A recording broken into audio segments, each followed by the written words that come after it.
1-point perspective.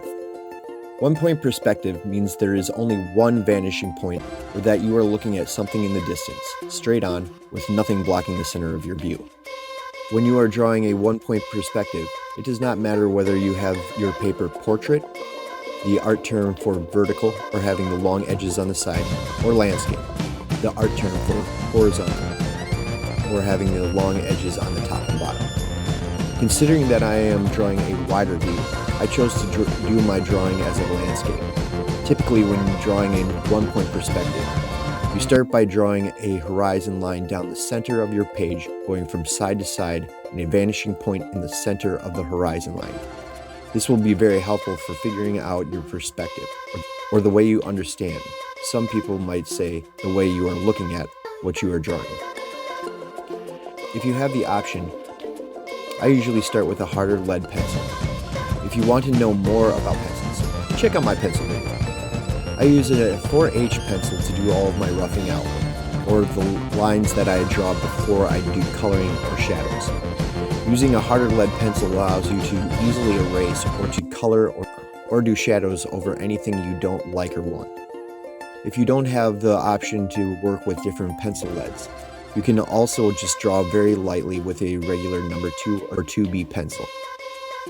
When I am done roughing things out and start adding value and shadows, then I will switch to softer pencil leads or even an ebony pencil. The horizon line is where the sky meets the earth. At times the horizon line can be confusing if there are trees, mountains, buildings, or other objects or subject matter coming out or on top of the earth. The easiest way to distinguish the horizon line is to look straight out from a seated or standing position and then turn your head from side to side. The imaginary line that your eyes make when moving your head from side to side indicates where the horizon line would be. It is logical to think that the horizon line is always directly underneath the things that you are drawing. I oftentimes see students draw a person and then draw a line underneath the person. But if the things you are drawing are closer to you, the horizon line will be higher in your drawing, behind the person, not underneath. It shows that there is more earth behind you. Don't believe me? Look down behind you. I bet you see ground. When you look at the finished drawing that I am doing, the horizon line is at the bottom of the window, and yet the seats in the cupboard are below the horizon line. But when I put my background, the trees, in the picture, it makes sense. You may have noticed that I make motions like I am drawing lines to the center of the drawing. Sometimes I even use a pencil to make sure that the lines are going straight to the center.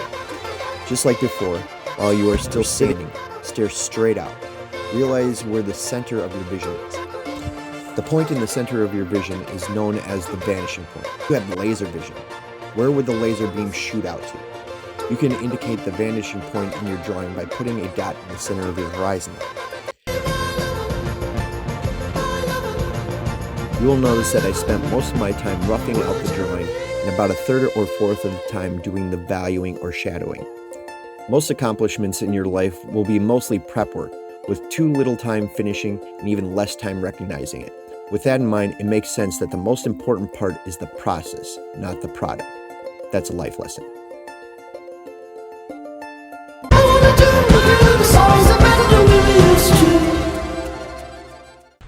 Do more, do better.